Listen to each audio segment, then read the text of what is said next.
So guys, hari ni nak buat video pasal motor ni, Suzuki Raider. Bateri dia dah mati.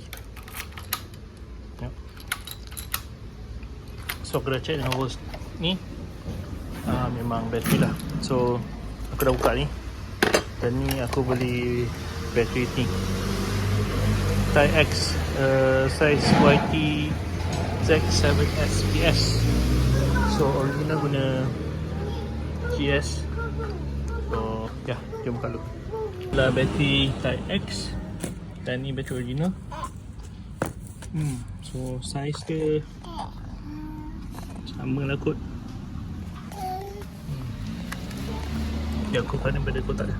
Comparison dia punya size, tapi dia jangan asyik, no touch. So ya, 12.7 mAh. Ni pun tak cakap dia ni. Don't touch that one. No, Raya, no. So original daripada hilang, daripada 2021, tak pernah tukar. Ni dia terjadi bila aku telakkan lubang, lepas tu terus keluar api. So ya, jom kita pasang. Saya tengok. Bateri dah pasang. Kita test. Harga aku dapat lebih kurang RM92, RM89 tu. Kemudian Bismillah.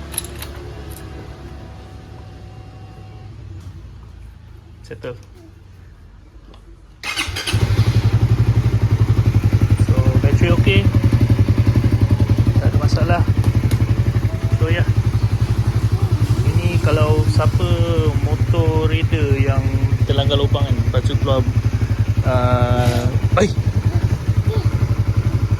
setelah keluar dia punya FI dengan check kan, maknanya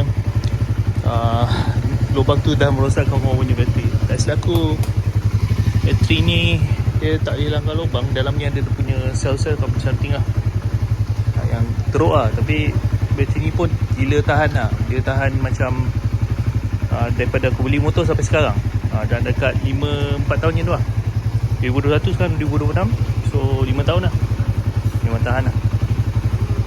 Ok lah, tu je untuk hari ni nak share kat korang.